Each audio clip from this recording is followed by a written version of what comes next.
ফেনী ৩ আসনে নির্বাচনের মাঠেও ছিলেন মূল প্রতিদ্বন্দ্বী।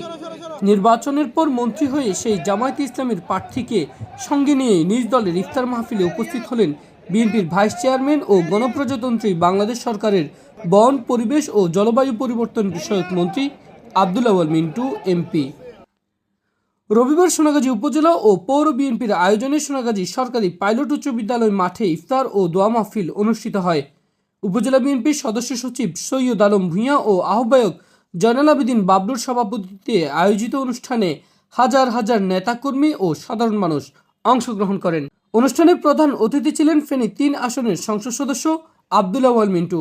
বিশেষ অতিথি হিসেবে উপস্থিত ছিলেন বিএনপির কেন্দ্রীয় কমিটির নির্বাহী সদস্য অ্যাডভোকেট শাহানা আক্তার শানু, ফেনী জেলা বিএনপির আহ্বায়ক শেখ ফরিদ বাহার এবং সদস্য সচিব আলাল উদ্দিন আলাল। দাগনভূঞা উপজেলা বিএনপির আহ্বায়ক আকবর হোসেন।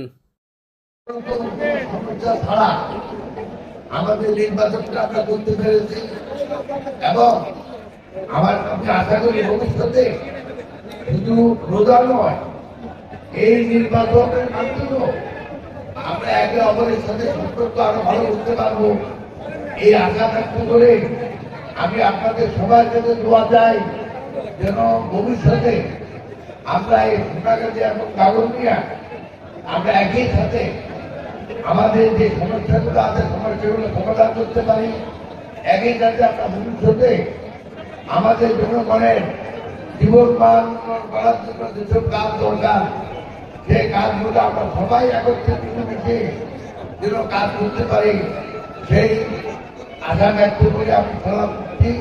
আসসালামু আলাইকুম।